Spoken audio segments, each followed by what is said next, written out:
Wow, what a fantastic contest we had so far.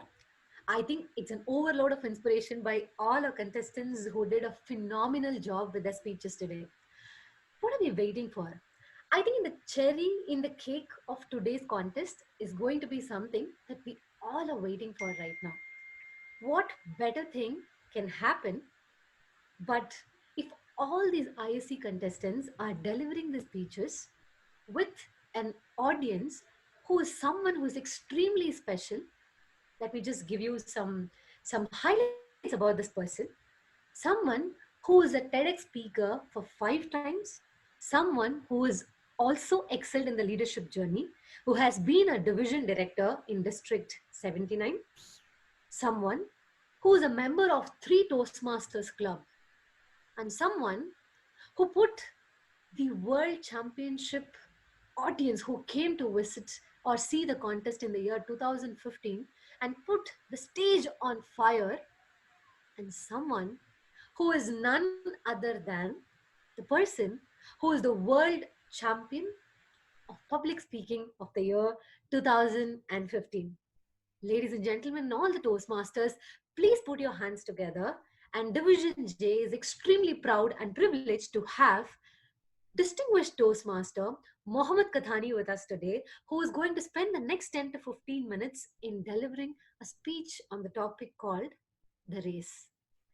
Video controller, may I now request you to give a huge round of applause for DTM Mohammed Qahtani, and please spotlight him.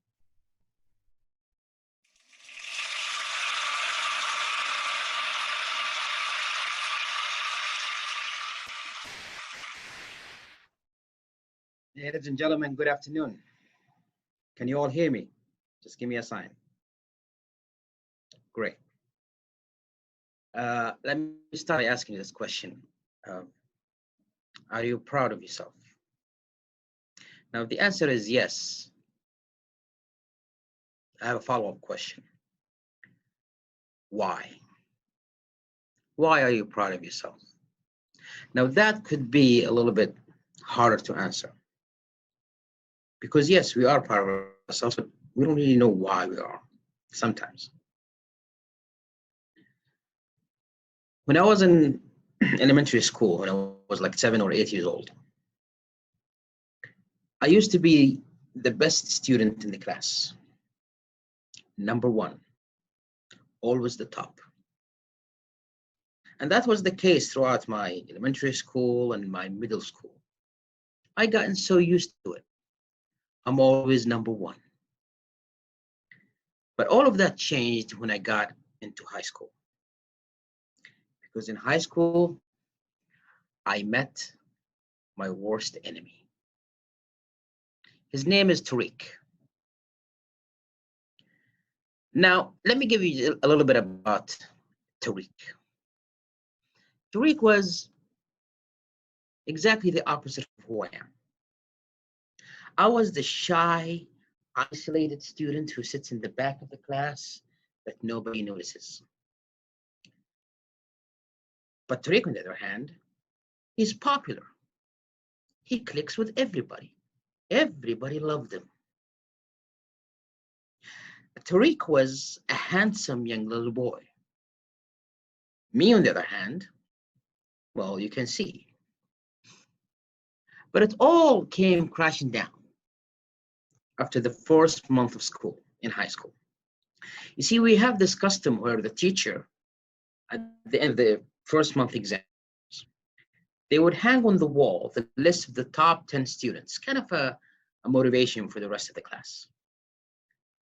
And when they put the list up, and I went and I glanced at it, I noticed that Tariq was first, and I was second.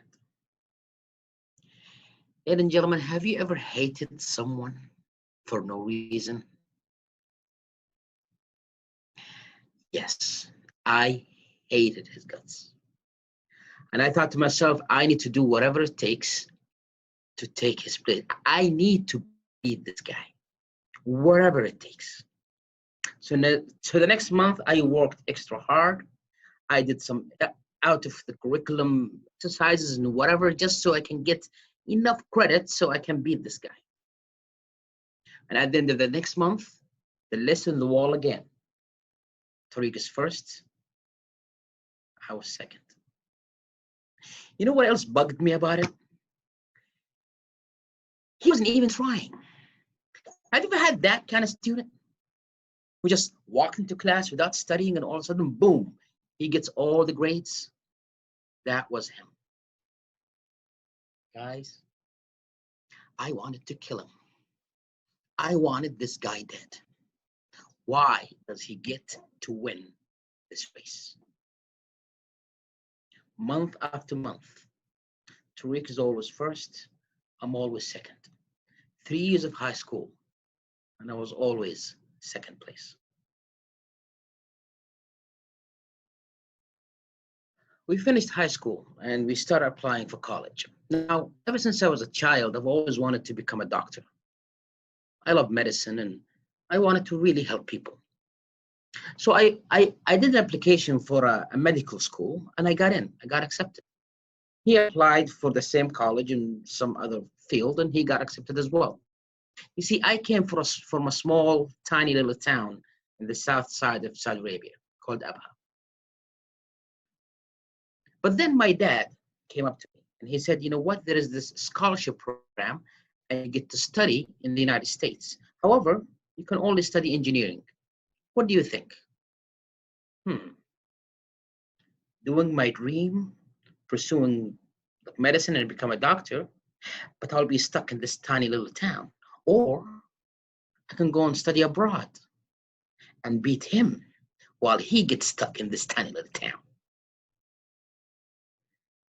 So I decided to abolish my dream just so I can win this race.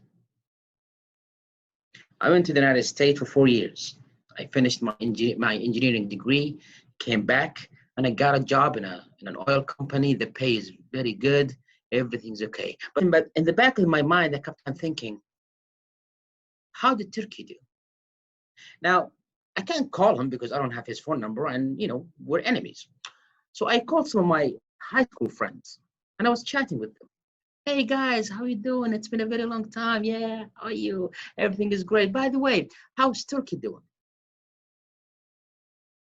Well, he finished his bachelor's degree, the top of his class, and now he's doing his master's degree. Master's degree, you say? I see. You see, to do a master's degree was nothing, well, it was never in my plan, but how come he gets to do it and I don't? I need to beat this guy. I went to my boss and I asked for some time off so I can pursue a master's degree. And he said, dude, you just got here. We cannot do that. What? I need to beat this guy some other way. I worked so hard in my job. I got promoted within just 2 years. I bought my first house when I was only 28 years old. I bet Turkey doesn't have a house. And then a few years later, I called my friends again.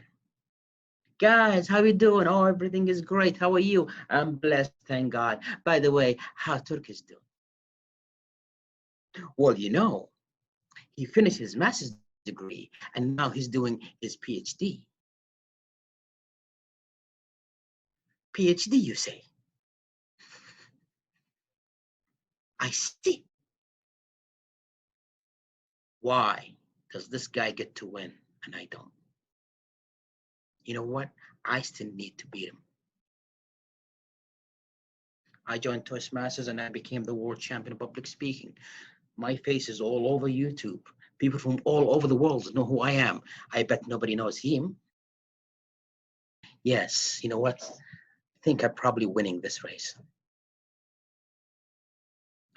But then it all came crashing down about 2 years ago. I flew back to my small little town to see my parents. And one day, I was at a coffee shop. And as I was walking outside of the coffee shop, I saw him walking in. Turkey. I haven't seen this guy since high school. We shook hands, we hugged, And then he asked me the question that I've been waiting for him to ask me all these years. He said, Muhammad, how are you doing? How am I doing? Let me tell you how am I doing. And I started to tell him about the job that I got. I even told him how much my paycheck is. I told him about the house that I have, what kind of car I drive. You know, I'm the world champion right now. I guess you've seen me on YouTube everywhere. And with everything I'm telling him, with every accomplishment I'm telling him, I'm waiting to see the look in his eyes, the look of defeat, the look that says, yep, I think Muhammad won this race. But to my surprise, with everything I'm telling him, the guy is smiling more and more. What's wrong with this dude? Why is he happy? He shouldn't be happy. And then when I'm done with my accomplishments, I revert the question, and how are you doing, Turk? And he told me that he finished his PhD and now he's actually teaching in the same college. Teaching. How much does that pay? He said, it's really never about the pay. Ever since I was a child, I've wanted to teach. And now every day, hundreds of students sit in front of me and I get to share my wisdom. I get to do what I love and I get paid for it. I'm living my dream. It's not even work. It's like a vacation every single day.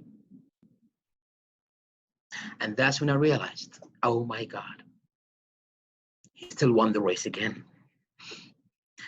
But you know what else I realized? This whole race was something that I invented. He wasn't even aware he was in it. I was competing with a person who wasn't even racing. I was trying to compare myself to a person who didn't even know what I was doing. I gave up my own dreams just to prove I'm better than someone who already achieved happiness in his own way. You know, we're having this contest today, and some of you will win first place, and some of you will not win, and some of you might place second and third, and some of you might not even place. And you might hit the table and say, why? Why does that person get to win and I don't? Let me ask you this question first. So what if he won or she won? Did people enjoy the speech that you gave? Did people tell you that you've touched their hearts? Because that should be the thing that you aim for. Whether it's in Toastmasters or whether it's outside, whatever dream you're chasing, don't chase it just because you want to be better than someone else. Chase it because it's something that you wanted to do. If someone else achieved it before you are, that's it. Congratulations, that's fine. But I have my own journey. I have my own path. I'm not going to let my life be determined by someone else who is most likely is not even aware they are in the race. Ladies and gentlemen, do you know why we don't enjoy our accomplishments when we have them? You know, when we, for example, in Toastmasters, when we achieved our DTM award, and we get that big, nice plaque, and we think, wow, I'm a DTM, look at this, it's just, it feels, so what, I'm a DTM now. You know why? Because you were rushing through it just so you can beat someone else and become, the next DTM. The question is, did you learn through the journey or not? Did you earn it, truly earn it or not? It took me 10 years to earn my DTM award. Why? Because I didn't want to just rush through it and just do whatever it takes and then just have a label just stamped on me. Because at the end of the day, did I learn something or not? That is the deep question. I want you all to remember, the race that you are in is only the race with yourself. Thank you so much for listening.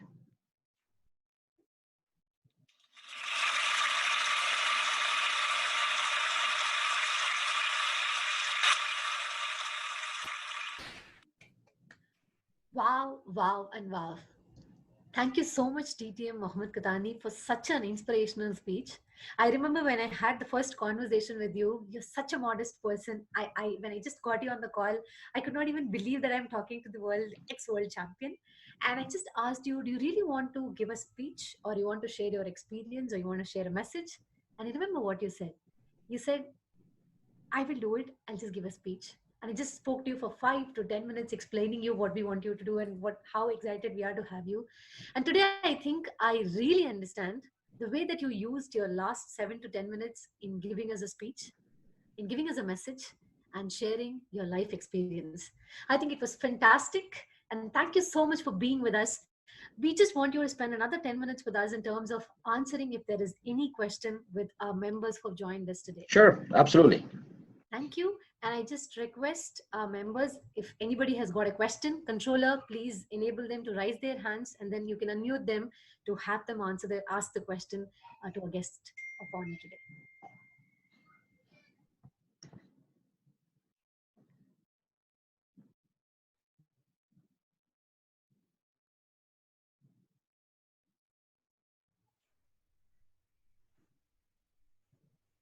Is there any question, controller? Anybody raise their hands?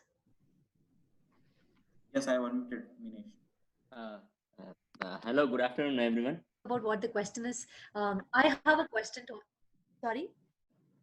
Uh, yeah, I just wanted to ask Qahtani that Good afternoon. Go how ahead. much time it takes to write your speech.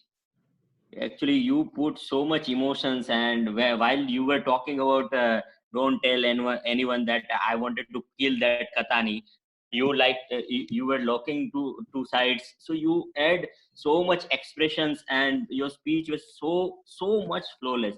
How much time you take to prepare that speech? Usually it takes me about, I would say, like an hour to come up with just a rough draft. And then what I do after that is I have to run the draft by my mentor, because when it comes to writing, I'm a horrible writer. I don't really write really well.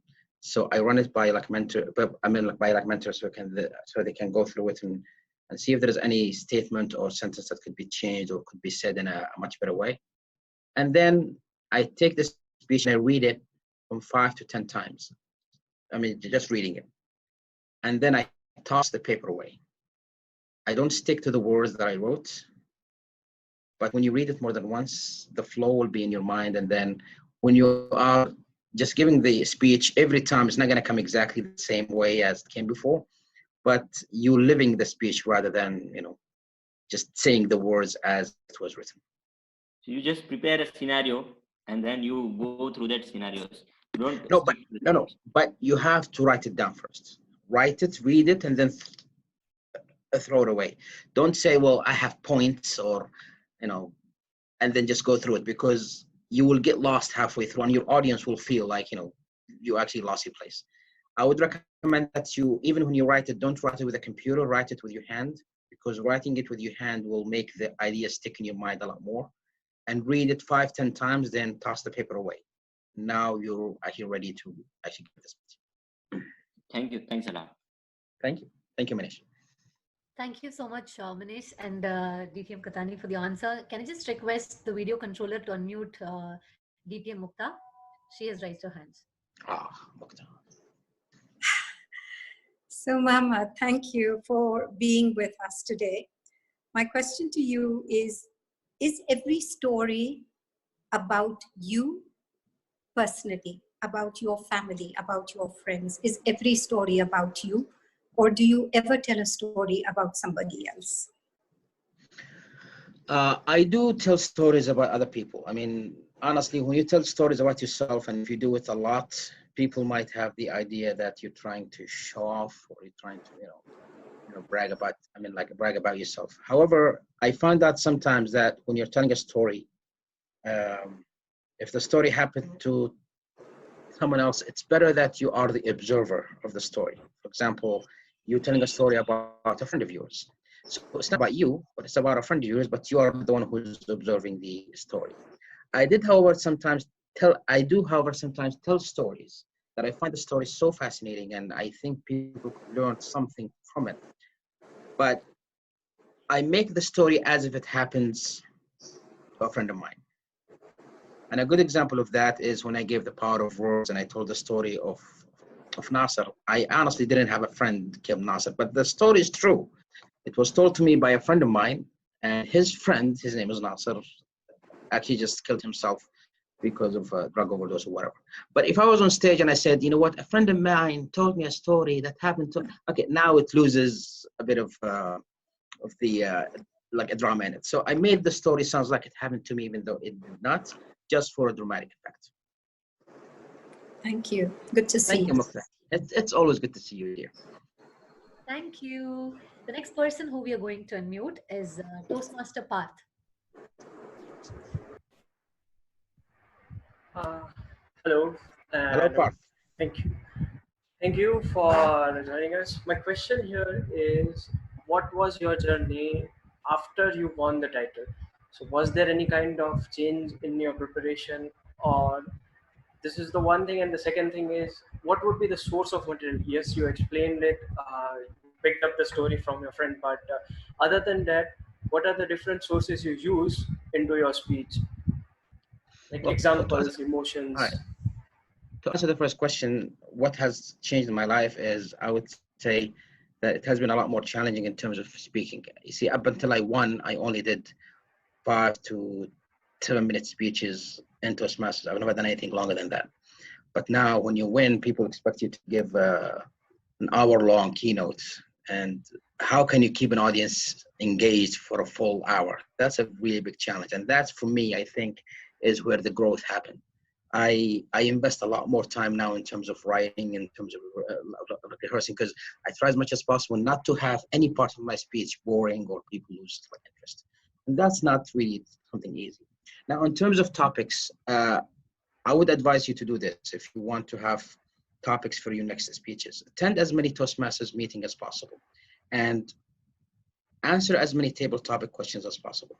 Now, have you ever answered a table topic question and after the table topic was asked and you answered and you sat down, you thought to yourself, man, if I had more time, I would have come up with a much better answer.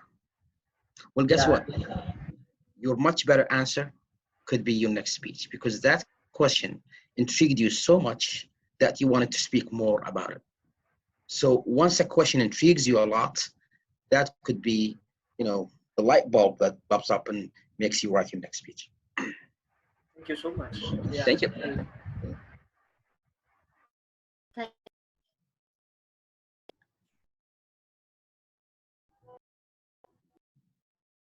Thank you very much. The next person, I think we will have a couple of more questions. The next person who will be unmuted would be Toastmaster Ramesh.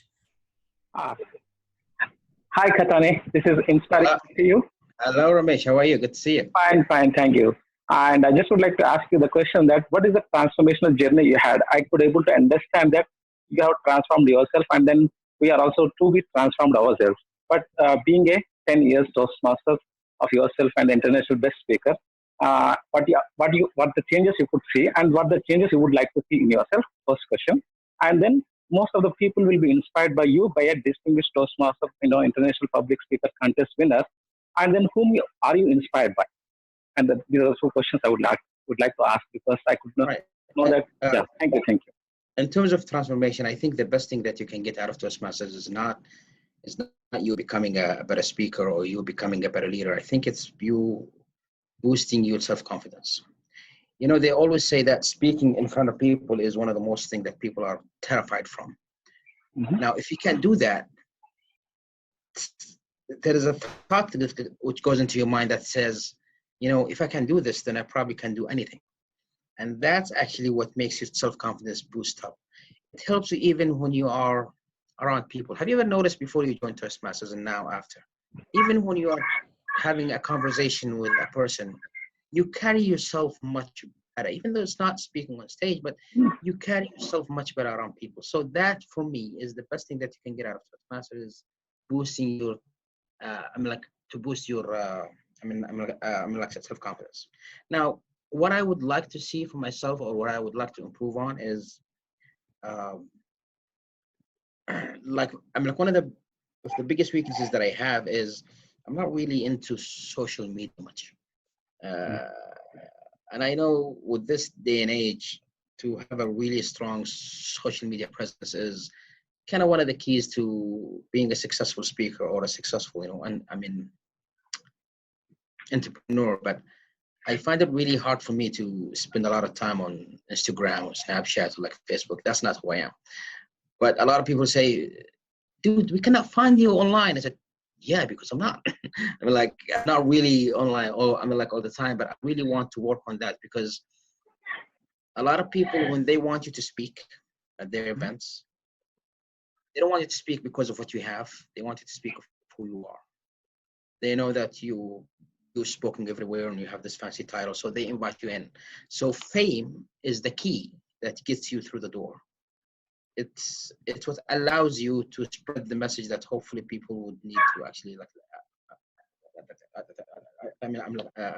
have the chance to just listen to.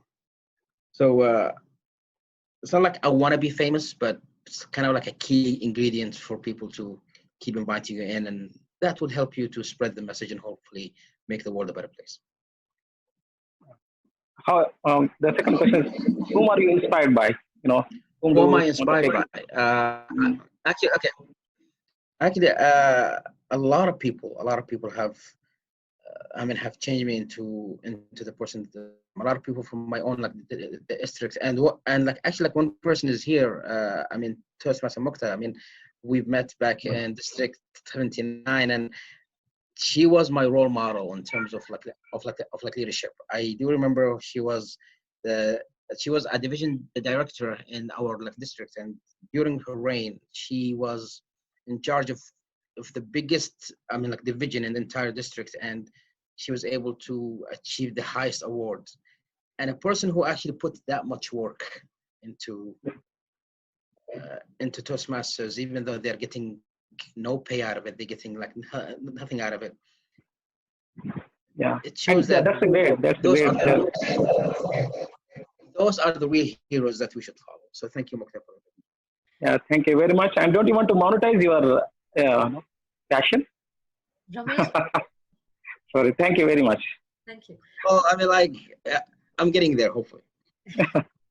Thank you so much, Ramesh. We just have a lot more hands raised up, and I'm just Yes. trying to kind of give opportunity to everyone quickly. Probably we'll take another couple of questions right now. Can you just unmute Pradeep right now, video controller?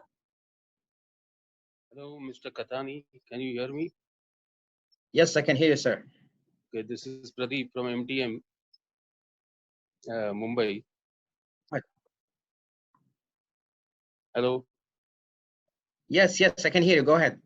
Okay, about the content of your speech, do I take it that if you are competing with someone who might not be competing with you, it could still help you reach somewhere, at least in today's materialistic world? So don't you think the protagonist has benefited in as per today's benchmarks to achieve some sort of success?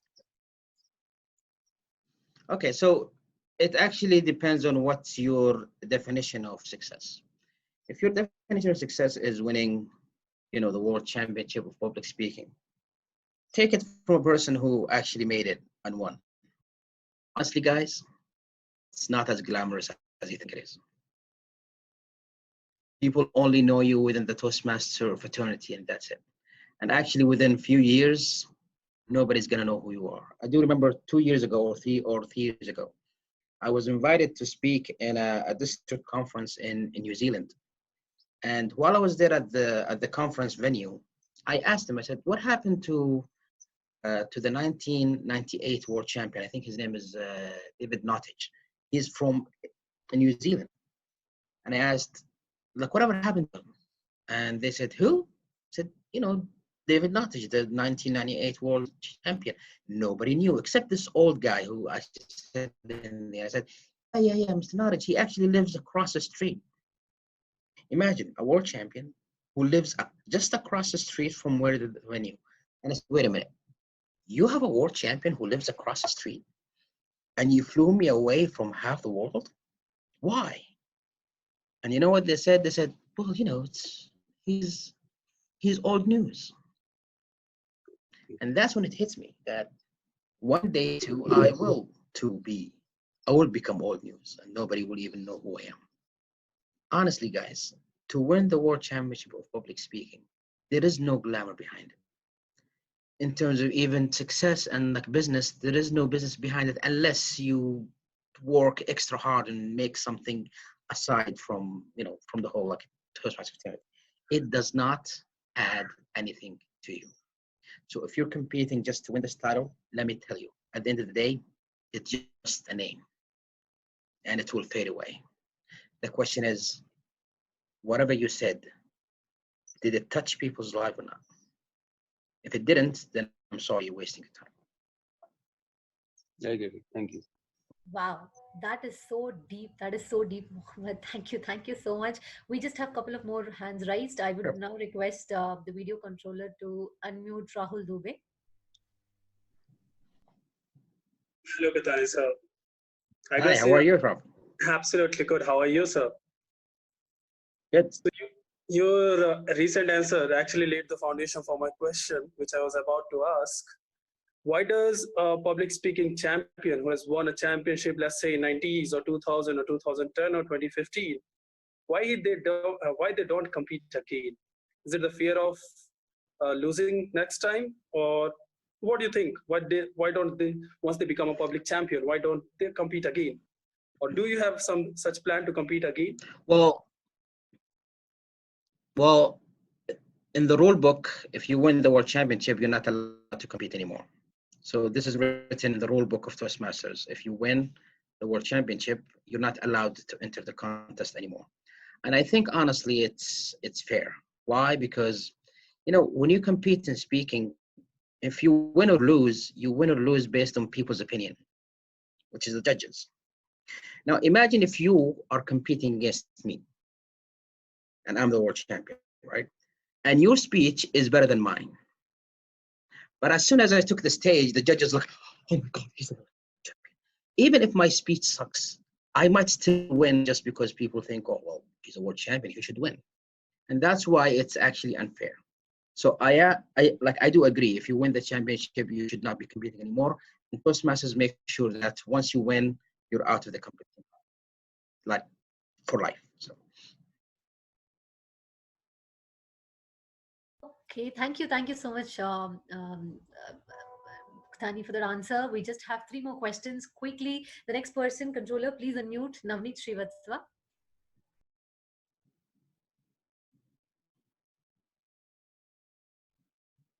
Hi, world champion. Good afternoon. Hey, how are you, sir? Yes, sir, I'm doing good, sir. So I have a question that if you are given a task to mentor someone to the level of world champion, then what are the 3 or 5, 7 things you would suggest to him or her so that she can go up to the level of world champion of public speaking as a mentor? I would say first start by writing something that you are passionate about, a message that you really believe in and you want the whole world to listen to. Secondly, do not seek one coach or one mentor, because if I mentor you, I'm mentoring you based on my own opinion. I'm mentoring you based on what I think. If I get the chance to give your speech, how would I actually say the speech? I might be wrong, because at the end it's yours. I might start changing things that you do not want to have changed, but you will follow me blindly because you think, well, this guy's a world champion, he knows what he's talking about. I might be wrong. So seek more than one opinion. Okay. And speak with passion. Please put the whole winning or losing aside. I used to be that person. I used to be the person who like, I really want to win. And trust me, once you really want it that bad, it never happens. Put the winning and the losing aside, and hopefully you will power through. Thank you. Thank you. Thank you. That's a very, very Thank you very much. suggestion. And I think everybody who's going to contest in any contest should remember this. Winning and losing is important, not important, but what is important is learning. I now request the video controller to unmute Satvik, the penultimate question. Yeah. Hello. Hello. Sir, I have a question for you. Go ahead. So, which moment did you love the most? It's a journey for your title or the moment you held the title of the World Champion of Public Speaking? Actually, I would say the journey itself, because once I held the title, to be honest, it was kind of a scary because I wasn't really like ready for it, and I didn't think I'm gonna win. But then I won, and it was an overwhelming moment. And the other thing that I hate about it is once you win, as I said earlier, you're not allowed to compete anymore. Every year I watch my friends and my Toastmaster friends, they're preparing the speeches and into the competition, and I'm watching them in envy because I'm not allowed to do it anymore. Thank you so much. Thank you. Thank you. I now request video controller to unmute Preeti. Hi, Mohammed. Thank you for being here. It was pleasure listening to your speech. Hello, Preeti. How are you? I'm good, thank you. All the questions asked so far were about ISC. You are a world champion. I'm sure you are also extremely good in table topics. Can you please give some top tips for table topics? You're actually asking the wrong person here. In Toastmasters, in the international speech, I won the world championship. In the humorous, I won the district. On evaluation, I won the division. In table topics, I've never won even my club. I am the worst table topic speaker ever. So I would rather not answer that question because I cannot be of help to you in that area. Okay, toss the question. The question is, I'm learning to write scripts as good as any world champion can. But so far, when I look back at my own speeches, I don't think I am able to organize so smoothly. So my personal ambition is to write and present speeches smoothly and well organized like yours.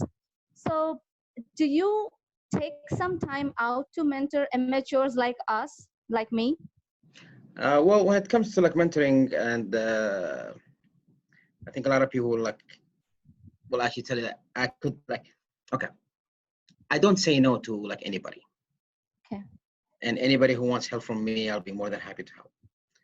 However, my problem is the commitment, because I have my own job and I do speaking professionally and I do the coaching also professionally as well. I also want to give back and help my Toastmaster friends. So if you want my help, I'll be more than happy to help, but you'll have to be kind of patient with me. I mean, if you'd send me a speech, I might not like respond to you within like 3, 4, 5 days until I get time to actually do that. But I do help all my Toastmaster friends as much as I can. Thank you so much. Thank you so much, Mohammed. I think that I see a lot of still hands rising up. I don't think we can actually kind of make you keep answering questions, but then I think every answer you gave, there was a lot of depth, and I think everybody who are in this meeting today learned a lot from you. Thank you so much for spending the time with us, and it's a pleasure to have you, and it's such a good thing and fun to see you the way that you delivered the speech, and thank you so much for being with us. Thank you so much, guys, for having me, and it's always an honor to speak to you guys. And about like I've told like Mukhtar before, I said so grateful to you for this. I now said hand over. I said to like Mukhtar before, I said every time I get invited to speak to any district in India, I always say yes, because you guys are the most fun crowd. And I want to leave you with just one last advice. I want to take it, whether it's in Toastmaster or whether it's an outside. Guys, anything that you do in life, do it as long as it's fun. And when it stops being fun, you have to stop to do it. But before that, ask yourself, where did the fun go? Thank you so much for listening again. Oh wow. Thank you for that last message. I think it's going to stay with us forever for such a beautiful message that you have given. Thank you so much again, DTM Mohammed Thank you. Qahtani. I now request our MOC, yeah, bye. I now request our MOC to take the proceeding forward. Thank you.